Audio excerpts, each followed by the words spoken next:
Hi, Bonnie.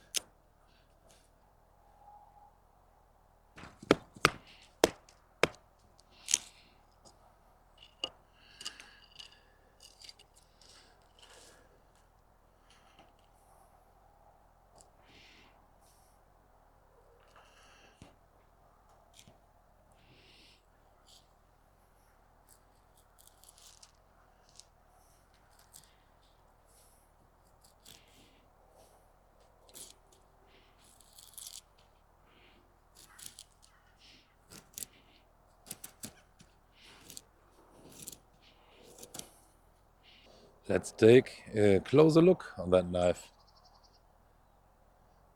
The blade has a length of 125 millimeters. I guess that's why the model is called the Brisa 125. And overall it's 23 centimeters long. There's a blade thickness from about 3.5 millimeters. So I guess the ratio from blade length to thickness to the grind is well balanced at this knife. Yeah, this one is with a walnut handle I made myself with brass pins and a brass tube for the lanyard hole. And there are also versions from Brisa with different wood or micarta handles or something, and with liners between the layers and the handle scales. Originally it had a, in my opinion, very bold secondary bevel, but I reprofiled the edge carefully and regrinded it a bit so that I have a Scandi grind to 0, or it's more like a Scandi wax, if you might call it that, to 0.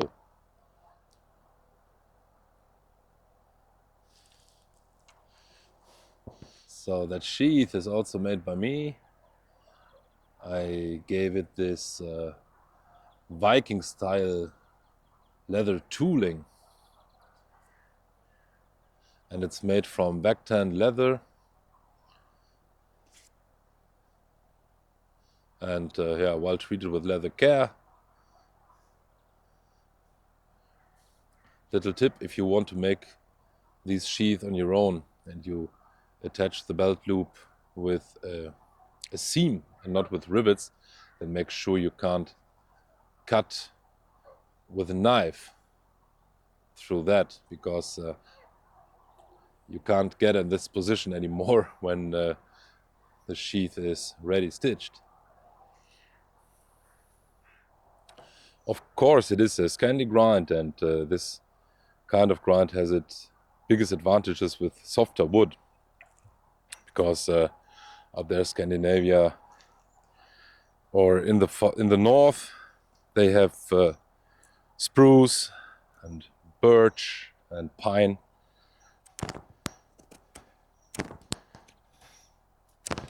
but it also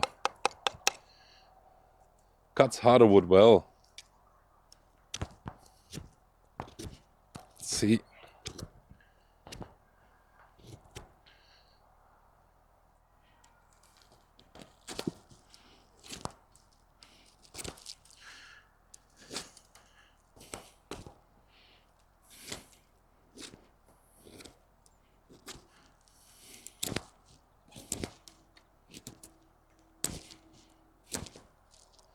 the spine of the knife does not work very good with a ferro rod. I personally don't care, because I like to have a bit softer spine or soft edges on the spine. And I have a small piece of saw blade on my ferro rod anyway.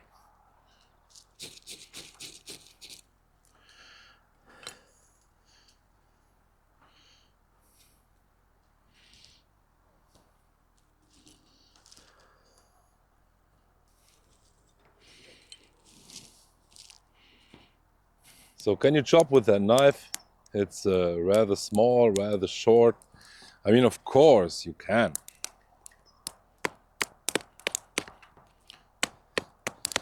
For a knife that size, it works surprisingly good. So don't expect you can fell trees with that.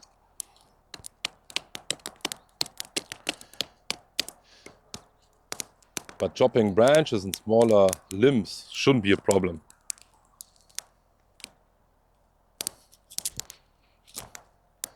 But the best it is at cutting. So why is this knife shaped like that? I was 25 years ago or so, I was into living history, and also what we call trapper hobby in Germany. And I was a lot into the knives of that time, the mountain man era, fur trade era, and all that. And what I learned is many of these guys used butcher's knives because there were no particular outdoor knives around back then. I mean, of course, they existed like hunting knives or something, but they also were very expensive. So they used, of course, for that time, mass-produced butcher's blades. And I guess the Nessmuk knife also has this butcher blade attached on a stack handle or something. We just know that knife from this particular picture, so I guess in a sense we don't even know if the knife really looked that way, like in this Nessmuk book back then, Woodcraft. So in my opinion, all the modern interpretations of the Nessmuk knife, they follow the form and the function, but they are not really like the original one. The original butcher blades back then, they had very thin blades, and they were not meant to do what we do nowadays in our bushcraft bubble with our knives. So like betoning and scraping wood and shavings and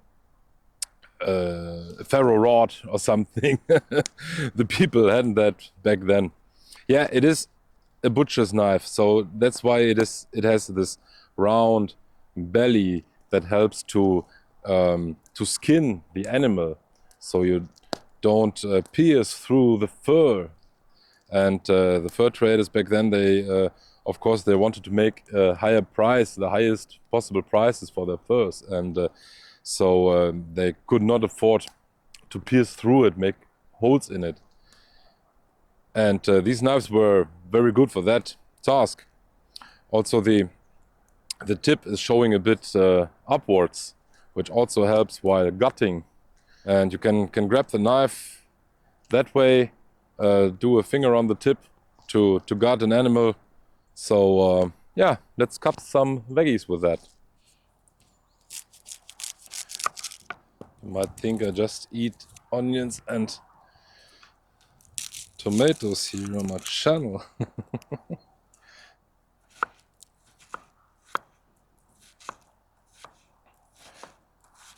And it's really a joy to make food prep with this knife. I mean, due to that shape, you can use it that way without getting too close on the surface.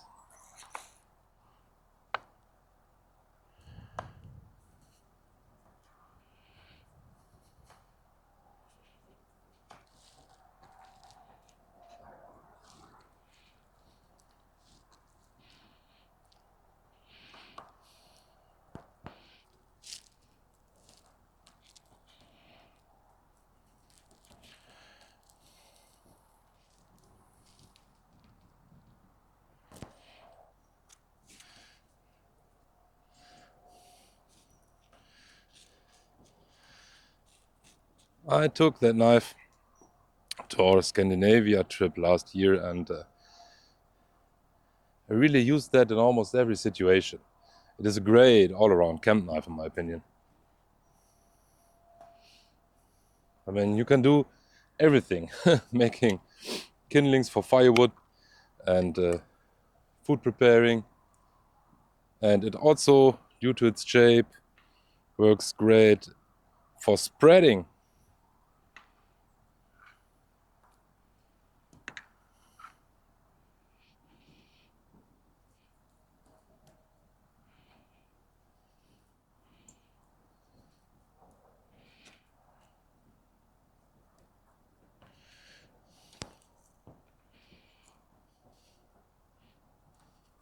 Yeah, that is a nice breakfast burger.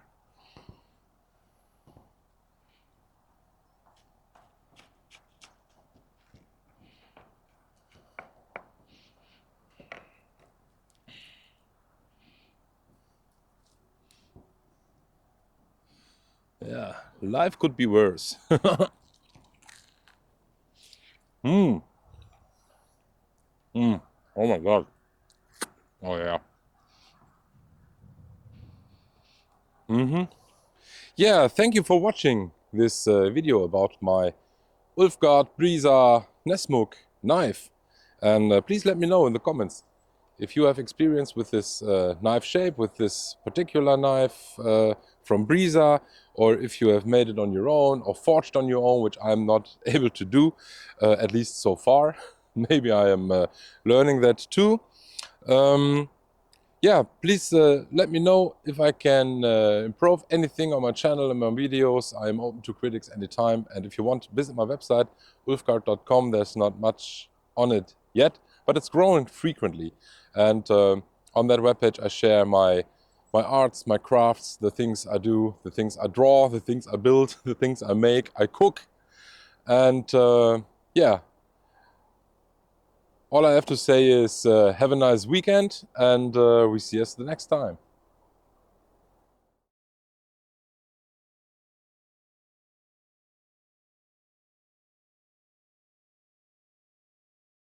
So the knife has a...